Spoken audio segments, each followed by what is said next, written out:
The silence doesn't mean what you think it means. The distance they created isn't evidence of indifference. The way they moved on so quickly, the ease with which they seemed to forget you, none of it reflects the truth of their internal experience.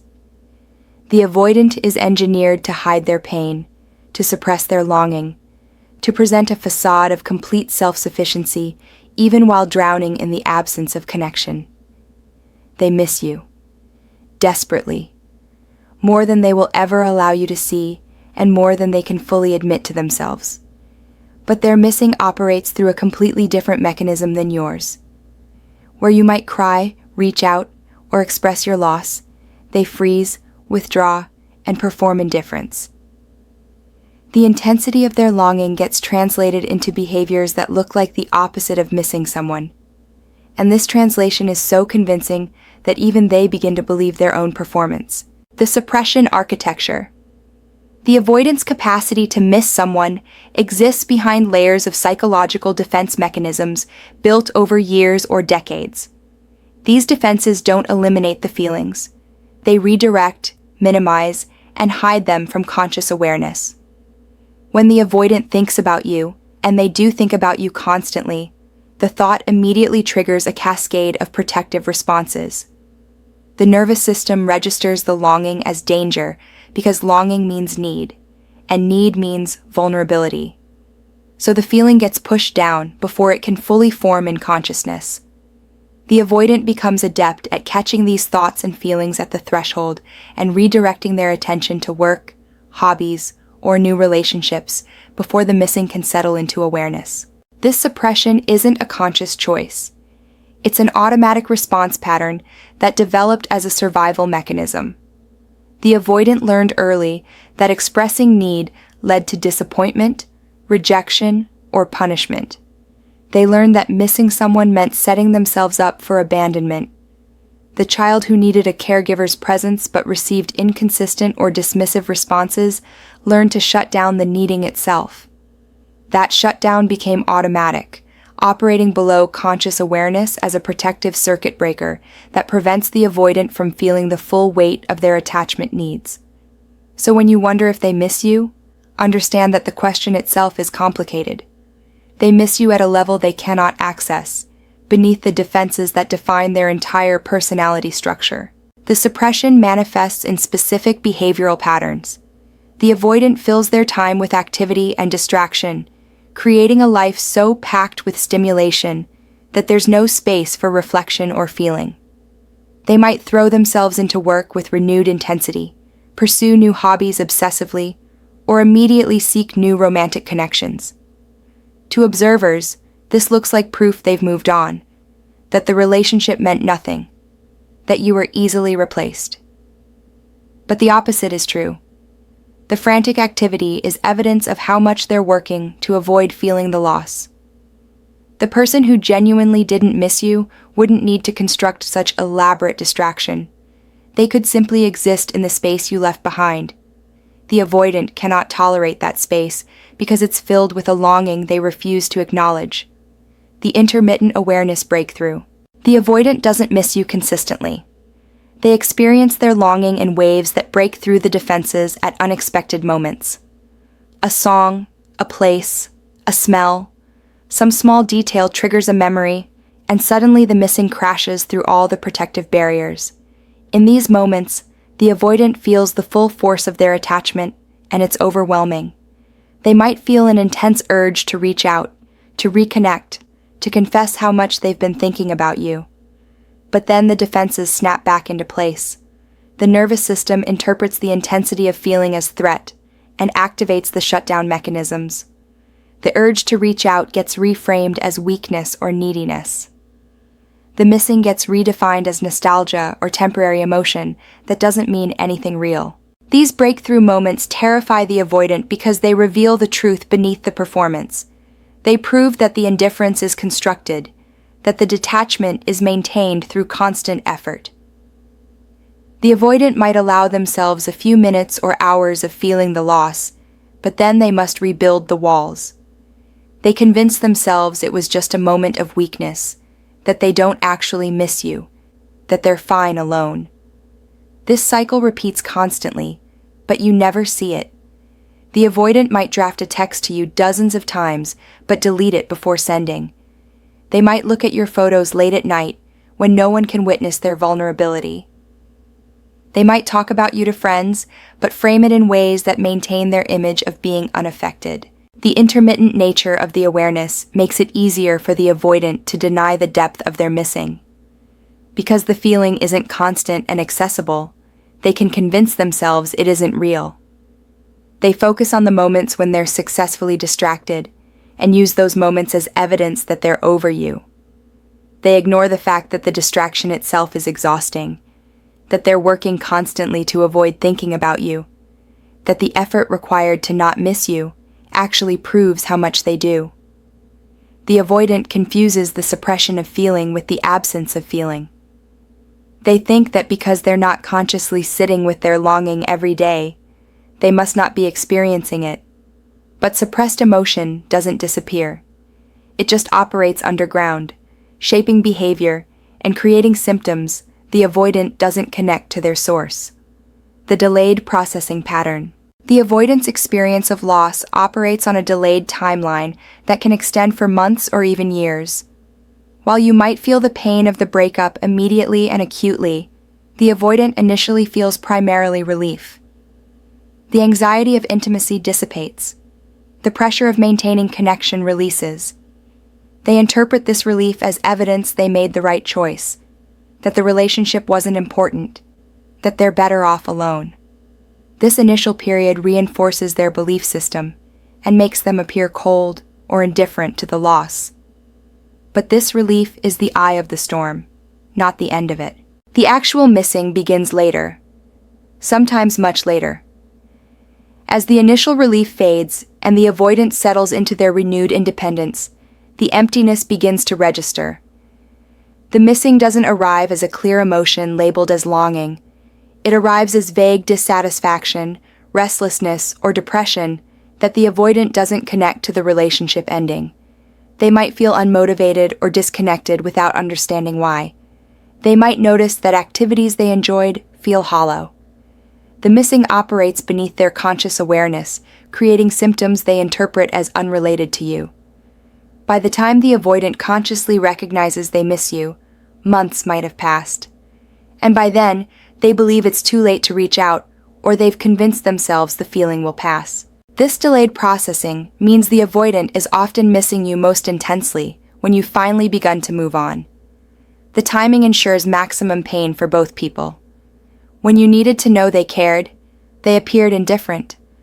When they finally feel the loss, you've already done the work of grieving and are rebuilding your life.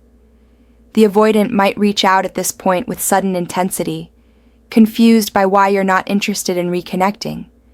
They don't understand that their internal timeline bears no relationship to external reality. They process the relationship at their own pace, and that pace was out of sync with what you needed. The delayed recognition of their missing doesn't change the fact that they couldn't be present when it mattered. The comparative analysis trap. The avoidant misses you most clearly in contrast to what comes after. When they pursue new relationships or casual connections, they're confronted with what's missing. The new person might be objectively attractive, interesting, or compatible, but something essential is absent. The history, the depth, the specific ways you understood each other, none of it can be replicated quickly. The avoidant finds themselves constantly comparing, noticing all the ways the new connection doesn't measure up to what they had with you. This comparison is how they finally begin to recognize what they lost. But even this recognition gets filtered through their defensive structure. The avoidant doesn't think, "I miss them and made a mistake." They think, "This new person isn't right," or "No one understands me the way they did." They externalize the problem rather than acknowledging their own role in destroying something valuable. The missing gets translated into a generalized dissatisfaction with available options rather than specific longing for you. The avoidant might cycle through multiple new connections, each one failing to fill the hole you left, without ever consciously acknowledging that the hole is shaped exactly like you. They're searching for you in every new person but can't admit they're searching. This comparative process also triggers the avoidance idealization mechanism. As time passes and new connections fail to replicate what you offered, the avoidant begins rewriting history. They remember the relationship with increasing positivity, minimizing the problems, and magnifying the connection. They forget the reasons they left. They forget the anxiety they felt. They forget that they were the one who created the distance that ended things. The relationship becomes idealized in memory, and this idealized version intensifies their missing. But the missing is now for something that never fully existed, a fantasy relationship rather than the reality. The avoidant misses who you were when they didn't have to fully commit, when the escape route remained open, when they could have connection without the terror of complete vulnerability. The compartmentalized longing experience. The avoidance missing exists in a compartment separate from their decision-making and behavior. They can miss you intensely while simultaneously refusing to reach out. They can think about you constantly while pursuing someone new. They can recognize that what they had with you was valuable while still maintaining that leaving was the right choice. These contradictions don't create cognitive dissonance for the avoidant, because different aspects of their experience exist in isolated compartments that don't communicate. The feeling self misses you. The protective self insists that distance was necessary. Both are true simultaneously in separate psychological spaces. This compartmentalization allows the avoidant to function despite their longing. They don't have to reconcile the contradiction between missing you and staying away, because they never put those two pieces of information in dialogue with each other. The missing exists in private moments, in late-night thoughts, in the hollow feeling that occasionally surfaces. The staying away exists in their daily behavior, their interactions with others, their forward movement through life. The avoidant can experience genuine pain from your absence while still presenting to the world and to themselves as someone who's fine. They're not lying when they appear unaffected. They're accessing the compartment where the missing doesn't live. The compartmentalization also protects the avoidant from having to take action on their longing. If they allowed the missing to integrate with their conscious decision-making, they would have to either reach out and risk vulnerability or consciously choose to stay away despite their feelings. Both options are unbearable, so the missing remains sequestered, felt but not acted upon, acknowledged in fleeting moments, but never sustained long enough to require response. This is why the avoidant can seem so contradictory, why they can say they miss you in a moment of breakthrough, but then retreat back into silence. The moment of integration passes, and they return to the compartmentalized state where different truths exist separately without requiring resolution. The physical missing manifestation. The avoidance missing often manifests in their body rather than their conscious mind. They might experience unexplained tension, disrupted sleep, changes in appetite, or vague physical discomfort that has no clear medical cause. These somatic symptoms are the body's way of expressing the longing that the mind refuses to process. The avoidant doesn't connect these physical experiences to missing you. They interpret them as stress, as needing to exercise more, as random fluctuations in health. The body holds the truth that the conscious mind cannot tolerate, and it speaks through symptoms the avoidant doesn't understand. The physical missing also shows up in the avoidant's automatic behaviors. They might find themselves driving past places you used to go together, making your favorite meal, or listening to music you shared. These behaviors happen without conscious intention, driven by a longing that operates below awareness. The avoidant might notice these patterns, but dismiss them as coincidence or habit, rather than recognizing them as expressions of missing. Their body and unconscious mind are seeking you out even while their conscious mind insists they've moved on. The disconnection between what the avoidant does and what they think they feel reveals the depth of suppression at work. The physical component of missing you also includes the loss of your specific presence. The avoidance body remembers your touch, your smell, the physical comfort of your proximity. These sense memories can't be completely suppressed.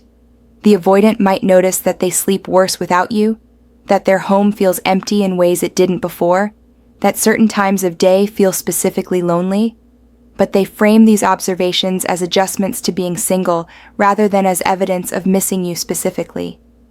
They convince themselves that they just need time to readapt to solitude, that the discomfort is temporary and unrelated to you. The body knows better, but the mind refuses to listen. The fantasy relationship maintenance. The avoidant continues a relationship with you in their mind long after the actual relationship has ended. They imagine conversations with you, rehearse what they would say if you reconnected, fantasize about scenarios where you come back.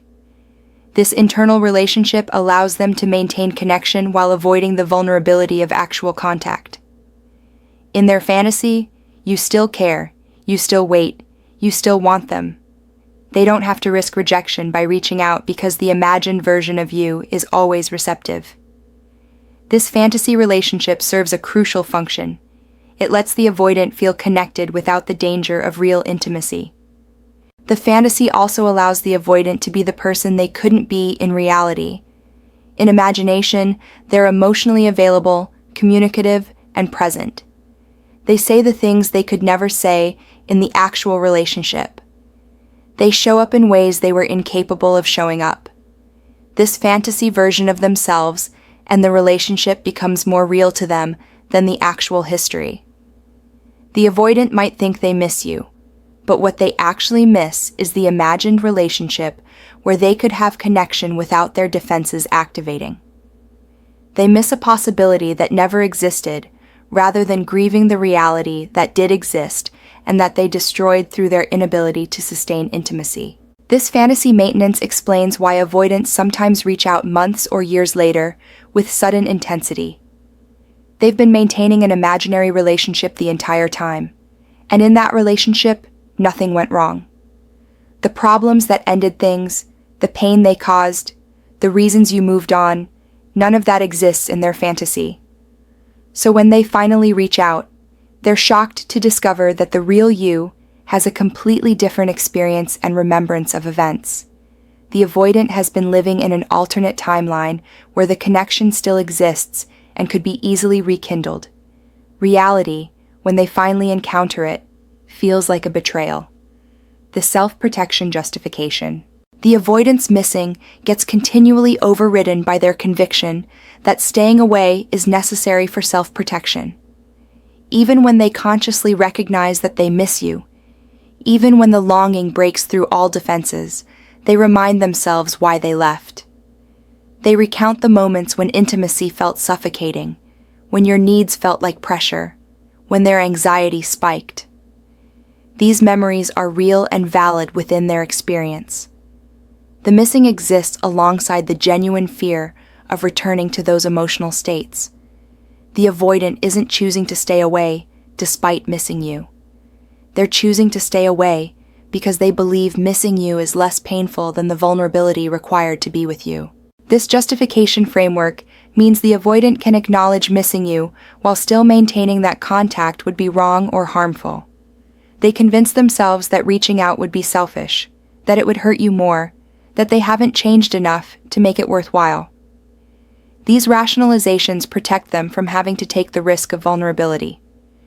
They can maintain the moral high ground of staying away for your benefit, while actually protecting themselves from the possibility of rejection or the demand for intimacy they still cannot provide. The missing becomes something they nobly endure rather than something that requires action. The self-protection justification also allows the avoidant to avoid examining whether their fear is still accurate or necessary. They assume that reconnecting would recreate all the same problems without considering that time, growth, or changed circumstances might make relationship possible now. The avoidant freezes their assessment of the relationship at the moment they left. They don't update their understanding based on new information or their own development. They miss you based on who you were and who they were at a specific point in time, but they won't risk discovering who you both might be now. The missing remains locked in the past, safe from the uncertainty of present reality. The unspoken regret dimension. Underneath the missing is a layer of regret the avoidant can barely touch. They recognize at some level that they sabotaged something valuable, that their patterns destroyed a connection that could have been meaningful, that their fear cost them a relationship with someone who actually cared. This regret is almost more painful than the missing itself, because it includes self-judgment and the recognition of their own limitation. The avoidant doesn't just miss you. They regret being the kind of person who loses people through emotional unavailability. They regret not being capable of the intimacy that relationships require. This regret feeds into the avoidant's shame spiral. They already struggle with feeling fundamentally flawed or broken. The loss of you confirms their worst fear about themselves, that they're incapable of sustaining love. The missing becomes entangled with this shame, making it even harder to process or express. To admit they miss you would require admitting they made a mistake, that their protective patterns aren't actually serving them, that they need help developing capacity they lack. The avoidant's pride and self-concept can't tolerate these admissions, so the regret stays buried alongside the missing, both emotions existing, but neither fully acknowledged or processed. The unspoken regret occasionally surfaces in indirect ways. The avoidant might express general sentiments about growth or change without connecting them to you specifically. They might acknowledge to friends that they have trouble with relationships without naming you as the example. They might even think wistfully about what could have been different if they'd been healthier or braver. But these thoughts remain abstract. The regret doesn't translate into apology, amends, or attempts at repair. It stays internal, another piece of emotional experience the avoidant carries alone, because sharing it would require the vulnerability that terrifies them. They miss you, they regret losing you, and they remain trapped by the same patterns that created the loss in the first place.